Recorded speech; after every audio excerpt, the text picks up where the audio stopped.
morning. Of course, we'll dedicate the class to the safety and security of our brothers and sisters in Eretz Yisrael, their complete healing and the complete redemption of all those who need that redemption. The Rebbe would always encourage us, based on, of course, on our sages, that during such time we increase in Torah, Tefillah, and Tzedakah, Torah, prayer, and charity. Based on these instructions, the Rabbanim in Eretz Yisrael published a list of certain Tillim to say. If someone has a time and someone can, to say the Tillim of the day as it's divided by the week. We say every day the Tillim as it's divided by the month. During such time, one is encouraged, if they have the time, they can, to read the Tillim as it's divided by the week, which is a larger chunk. Of course, to increase in charity, specifically sending tzedakah directly to those who require the funds all over Israel, and increasing our Torah study. So with that, certainly we're not going to diminish our Torah study. So whatever Torah we have set, we're going to keep on doing, all in their merit. I apologize for my voice. Hope the recording comes out well. Post Yom Tov. Okay. Oh yes, sorry. Take the booklets. We're on halach. So thank you. We're in the middle of Siman Reish Ayin Aleph, chapter 271 of the Alter Rebbe Shulchan Aruch, the laws of Kiddush, derived from our Gemara Psachim, subsection 24, halacha 24.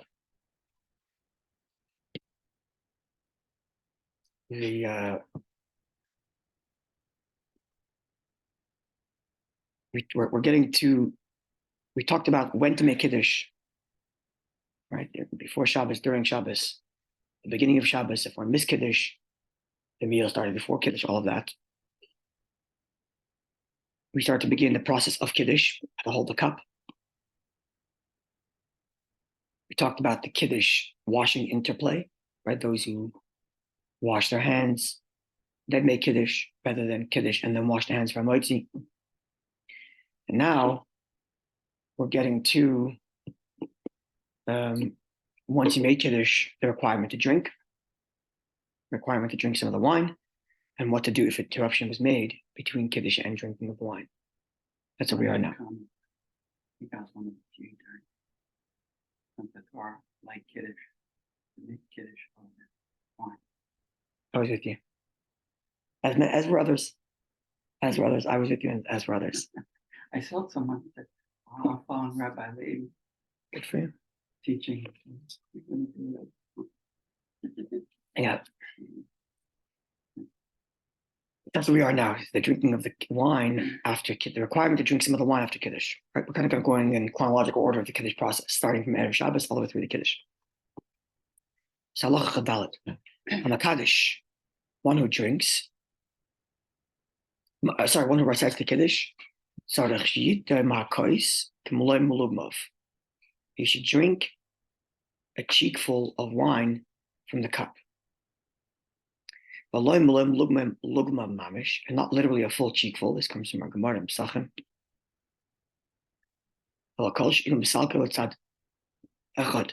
So long as, if you were to push the wine in your mouth to one side, the fiv in your mouth, and it will seem as if your cheek is full. So a cheekful would be a lot. But if you put enough into your mouth and you push that wine to the side, that would create like a pouch in your cheek, a pocket indicating your cheek is full. That's enough. And this is the majority of a revius of the average person. So which means the average person, if you have a cup that's a revius, right? You have to have a cup that's a revius. This is already, you have to have, the cup has to be more than you're required to drink. So you have to have a cup that's a revius. A revius is, depending on which count you go by, let's say it's 3.5 ounces. It's not a lot. Let's say 4 ounces, depending on which count you go by. And you're drinking a cheekful, which Alter Rebbe writes, that cheekful is the majority of the revius for the average person. So you're talking about 2.5 ounces, 3 ounces of wine to drink. It's not a lot, right? We're going to have more of this when we discuss the laws of the 4 cups of wine. and the person who's bigger has to drink more wine in accordance with his size. It doesn't have to be a bigger person, a bigger face, actually. Right? Yeah, not necessarily a bigger person, but a bigger face. Right? It's got to be the majority of his it has to be his cheekful.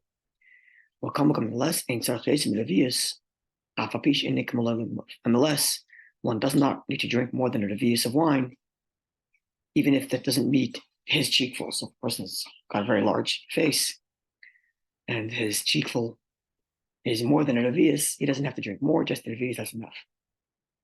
So either a cheekful or a revius. Whichever is smaller, that's right. Either a cheekful or a revius, that's right. Now, halacha 25, this is something you asked about once. Yeah. On 24? Yeah. I don't know if this is just an English translation issue or not. Mm-hmm. It says one must drink from the cup. That's right. Would that also include someone who pours out of the cup and drinks from it? Yeah. Okay. Yeah, we're going to see in a second. So let's get to come to your question here. Even like Tom HaMakadosh, if the one who recited the Kiddish did not drink, if Tom Echad or one of the participants drank, among the others who are attending the meal, in Tom Mamish, if that person drank the amount to fill his cheek, everyone fulfilled their obligation. In other words, the obligation to have the wine drunk is a question of the Kiddush, not a question of the one who recites it. And therefore, anyone who's fulfilling their obligation from the Kiddush can drink that wine, and that way the Kiddush is valid, and thus everyone fulfills their obligation, so long as at least one person drank that cheekful. Do they have to have in mind for everyone and vice versa on that person who drinks or the person reciting the Kiddush? It doesn't seem like there has to be an intentionality here. That would be good for me. So I said you asked me about that. Yeah, so halacha I told you about was kif beer. Right. Excuse me. I don't think it requires that intentionality, but let's keep on reading. I don't think so. Okay. But two people combined, if together they make up a cheekful, so each of them are drinking an ounce and a half, I don't know. That doesn't work. It has to be one person drinking a cheekful. Why is that? Because someone present who's fulfilling their obligation from the Kiddush must enjoy of their drinking from the cup over which this bracha was recited. So the cup over which the bracha was recited, someone must drink from that enough to enjoy. And therefore, less than a cheekful in an ikrash doesn't qualify as a drinking that constitutes enjoyment. It's a sip. Two people who drink a half of lugma. There's no one enjoying. Can't combine. Correct. It's not about. That's right. It's not that a certain amount be drunk from the wine, but it's that there be enjoyment taken from that wine by at least one person. And enjoyment is only when one person has at least a cheekful. Otherwise, it's a sip. It's not a cheekful. My father always makes this reminder to our guests at the Seder table, because for some reason there's this become widespread where people have like shot glasses for their Kiddish cup and they kind of sip. My father always reminds people you're supposed to enjoy 4 cups of wine, not sip 4 cups of wine combined by which you enjoyed. No, you have to enjoy 4 distinct cups of wine. So it requires that one drink at least a cheekful of 4 different cups, and this is the same for Kiddish, of course. Okay. So no mention here about anybody having intentionality, because it's not about intentionality. It's about someone enjoying from the cup. So as long as one does, good. Just want to say one. Yeah. Someone has, I think this is how you describe it to me. I had my own cup beforehand, filled with enough wine.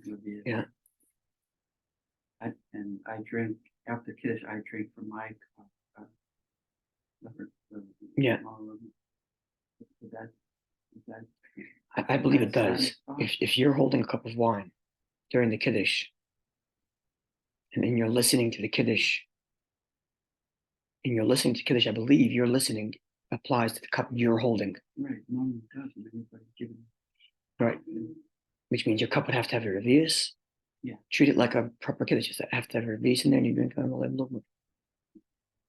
I believe that would be correct. I believe that's correct. Right? Because we learned about that earlier. Yeah, we did. We That learned the, about that the listener, one of the ways to give everyone else to enjoy of a cup over which the bracha is recited is everybody has to hold wine. Right. That was a pugum issue, right? Not pugum milk. Right. One solution was to pour from your cup before you drink, and the other solution was for people to have in their cup before they make. Already. Right. To have ready when you make Kiddish and they're holding a cup of wine already. That was one of the solutions we had. So that the cup there, the Kiddish cup already is full. That's correct. That's right. That's where it came up. That's right. So I believe that is correct. So if you're holding a cup of wine while the Kiddish is recited, I believe that goes as well. I believe so, because and then it's great about it. It covers. Let's think about this. We have to say like this, because here he says the point is that someone should enjoy from the cup of bracha, kosher bracha. And I believe that the cup you're holding is a cup of bracha, because you're fulfilling your obligation by listening with this cup in front of you. I believe it's also considered a kosher bracha. I believe so. I believe so. And it would satisfy everyone else there. Yeah, I believe so. I believe so. I'll have to look further into it, but I believe so. I believe so. At any rate, okay, let's see. In the best case scenario, the optimal manner of fulfilling up is everyone should drink of the kosher bracha. Everyone should get that honor of drinking over from the wine over which a blessing was recited. But not everybody has to have a cheekful. As long as one person has a cheekful,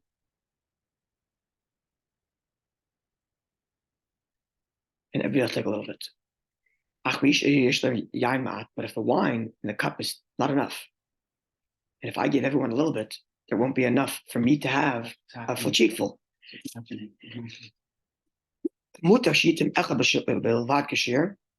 Best that at least someone drink the proper amount, and no one else drink from the cup of wine. And let the rest of the wine be left over for tomorrow, for Kiddush and Havdalah tomorrow. Okay, so the Kiddush and Havdalah tomorrow, we don't have to worry about, because Havdalah and Kiddush we have enough wine in the bottle. But still, if it's a question of give everybody a tiny drop and no one get a cheekful, that's not okay. One person has to get a cheekful, but if it's left, everybody can have a little bit. What about this idea? When the person's giving out, I have my full cup and he gives me a drop in mine.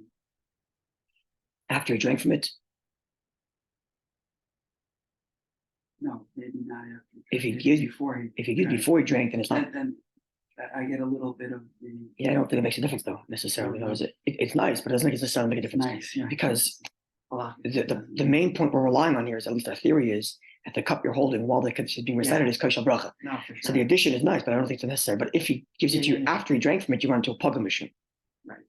So better. No, right. Right.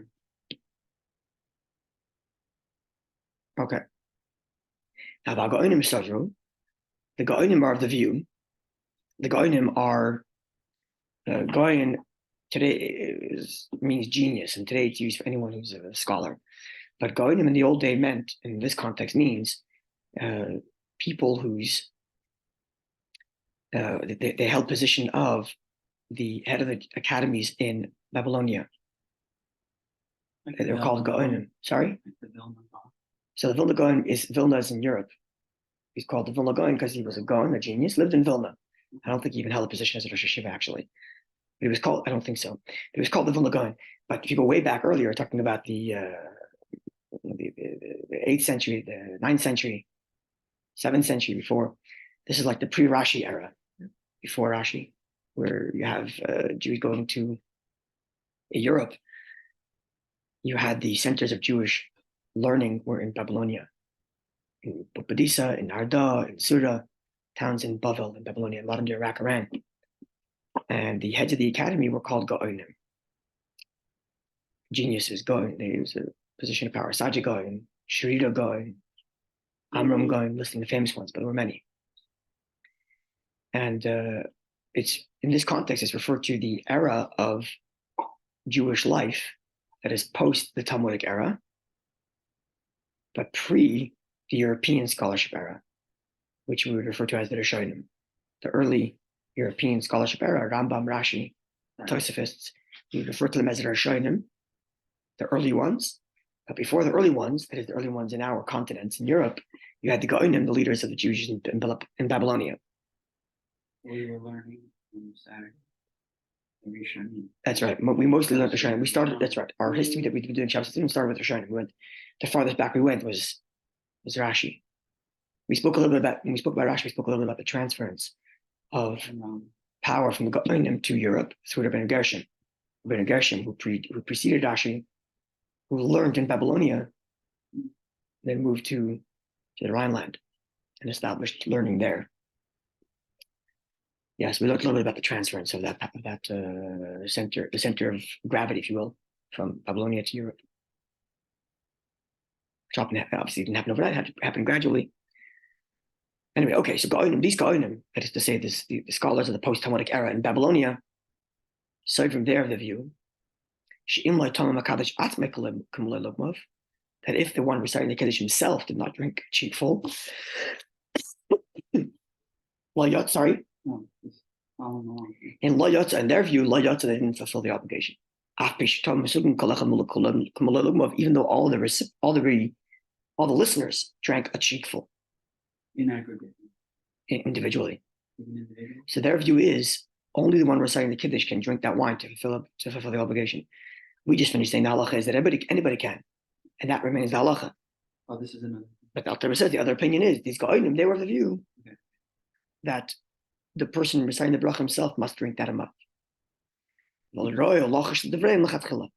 in the first instance, one should rely on them. Right. That's the most ideal. That's right.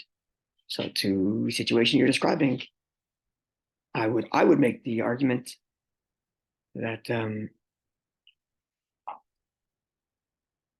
keeping the family peace constitutes reason enough to rely on the opinions which say anyone present can drink.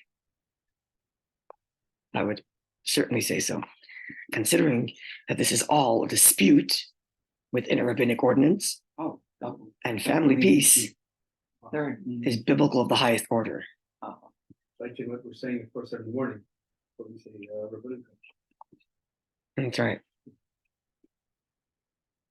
Now, Medvar Mamurim, when does all the above apply? The Kiddish with respect to Kiddish, where there is a dispute whether the one reciting the Kiddish has to drink, or whether the listener may.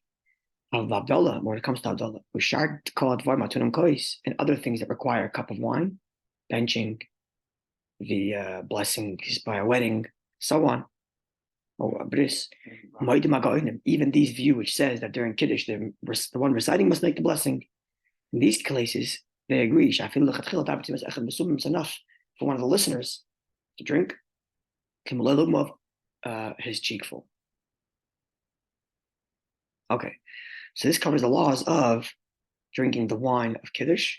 And to recap, in the best case scenario, to cover all views, the one reciting the Kiddush drinks a cheekful, but the basic halachic requirement, so long as someone present drinks a cheekful of wine, so that the cup of which the blessing is recited has been enjoyed by a person, the obligation is fulfilled.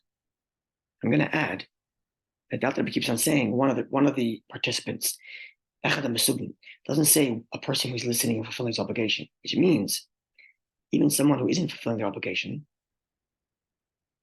can drink that cheekful, so long as someone enjoyed of that cup. It means if I already heard Kiddush earlier, and I'm at a table where someone else is making Kiddush, and for whatever reason that person can't drink wine, I can drink the wine for them, even though I've completely already fulfilled the obligation for Kiddush.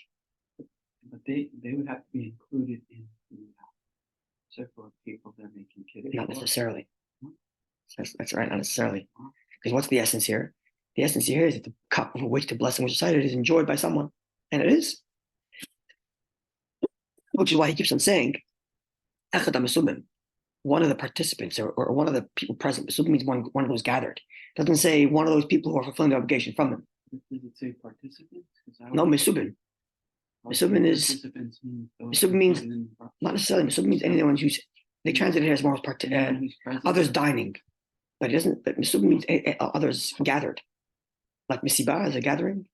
assuming those gathered. So I think it could be anybody, actually. Nice. Right. In some cases, you can have a kid drink. Right. If it's Tisha B'Av, Avella, or we had the case of Kiddish and Shul, where the person doesn't want to drink from the wine because he's not fulfilling his obligation of the Kiddish now. He doesn't want to drink before Kiddish. The Gabbai is making Kiddish and Shul on Friday night. Right. Where he's not fulfilling his obligation. He's doing it just to maintain the custom. Yeah. And he can't, because he's not fulfilling his obligation of Kiddish, he should not be drinking. So one of the solutions was give it to a kid, a child. Yeah. Right. So long as the child understands who we're blessing. Right. Understands we're blessing the Hashem. Right. So I don't think necessarily it means that someone who's actually fulfilling the obligation has to drink. Anybody can drink. Actually, it seems to me. Yeah. So long as someone is enjoying of that wine. You have it, for example, by weddings. It's often the case where they're holding a cup of wine for the blessing, and they give the chas and kala drink a little bit, but then someone else drinks the cup of wine. Often, right? Yeah. Which I don't see a reason why it's any different here.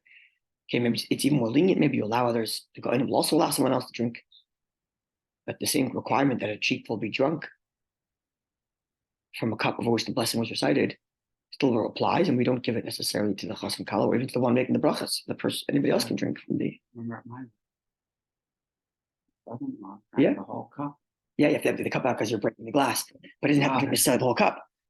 It's also beautiful too. It's a good thing not to waste wine. So, but certainly the law. It would seem to me that doesn't necessarily. And the point is that other person drinking at the wedding isn't fulfilling his obligation for anything. It's not his obligation at all. It's the chas and kala's obligation here to get married, right? But they're not necessarily drinking the whole thing. Right. So someone already made Even a Kiddish cheekful. and drank. Someone already made Kiddish, but he drank. He enjoyed that cup of somebody else's Kiddish. That's right. He was the only one who did that. And then that person. That's right. Fulfilled their obligation. That's right. So long as the cup over which the blessing was recited was enjoyed from by someone present. That's what it would seem to me. Okay, one more halacha, which begins with a new section, which is what happens when a person makes a bracha of a Kiddish, but then an interruption happens. And so there's a breakdown between three items, actually. Item one is the bracha of Kiddish. Or actually, no, item number one is the bracha hagafen. Item number two is the bracha of Kiddish. And item number three is the drinking of the wine. So if there's an interruption somewhere at that point, what should he do?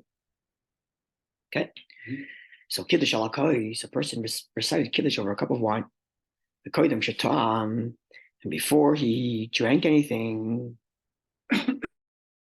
hifsik bedibur, an interruption was made, a verbal interruption. So he spoke, for whatever reason, he spoke between Kiddish and drinking. So he has to now make a bracha hagafen again, because an unnecessary interruption was made between hagafen and his drinking. Right? This is the rule. When a person thanks Hashem for food, he's required to eat from that food immediately. Now, we give you allowance, and we say, you can, between your hagafen and your drinking, you can make the bracha over Kiddish, because the Kiddish isn't an interruption, because it's part and parcel of your eating, or part and parcel of your drinking the wine. But now you added another interruption. You spoke. Outside of Kiddish, you said something else. So you have to make a prayer hagafen again, and then drink. But you don't have to make Kiddish again. Right? Because what's the basic requirement of Kiddish? That Kiddish be recited over a cup of wine. You did that. Now there's a separate thing that you have to drink from that wine. And that drinking requires you to make a prayer hagafen. So it's time sensitive. So it's only the drinking issue that became an issue of your talking, and if you have to make a new hagafen. But your Kiddish is not an issue. You made a Kiddish over a cup of wine. So you made a full proper Kiddish. Before you got to drink, you said something. I don't know. It doesn't have to be something terrible. It could be something, the baby's falling, pick him up. I'm just thinking to my own home and what might happen between Kiddish and drinking. Right? So at that point, what do I do? Just make a hagafen again and drink. Because the Kiddish was recited properly over a cup of wine. It's my hagafen that wasn't proper because I spoke between hagafen and drinking. So make a new hagafen. Yeah. Okay. What did you say? Sorry. Time sensitive because of the speech that you uttered. Yeah, or it could be a split second. Yeah. Right? There's going to be a time factor in a moment. Yeah. Just wondering why for Kiddish is sensitive to interruption and a bracha. Well, the blessing that you're making in Kiddush is thanking Hashem for Shabbos. And we are told to make that thank you for Shabbos while holding a cup of wine. You did that, you said. You did it already. You thanked Hashem for Shabbos while holding a cup of wine, What you didn't do is you drank. which is a problem of your hagafen, and therefore we do the hagafen. Yeah, but it's not fully true that the Kiddush is completely detached from the drinking, as we'll see. But if it completely the interruption became so long that his mind was distracted from the drinking, so he put the cup down and had a chat with someone else. The scenario I described, where the kid's about to slip off a chair, so he tells someone to catch the kid.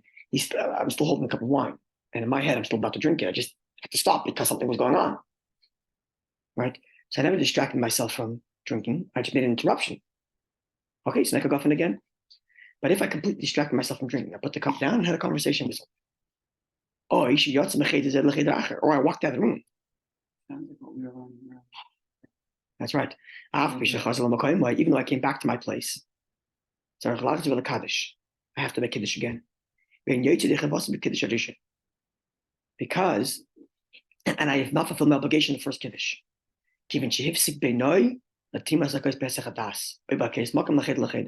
Because I interrupted between Kiddush and drinking in a distracted manner, or I left the room. In other words, my Kiddush is not completely detached from drinking.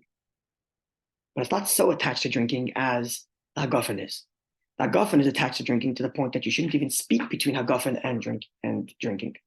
But the Kiddush is attached to drinking so long as you're still in your thought process of Kiddush between your Kiddush and your drinking.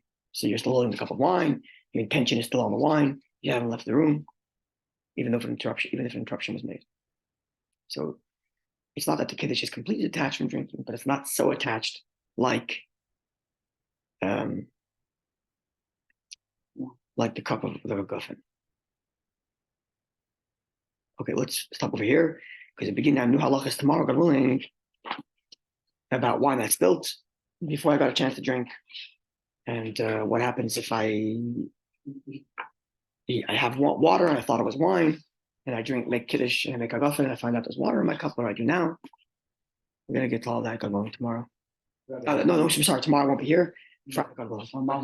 Yes, thank you. You should travel for simchas and hear simchas. Amen. Thank you. And we share good news coming out of everywhere in the world, especially our holy land. And there's only one option, Mashiach. That's it. Amen.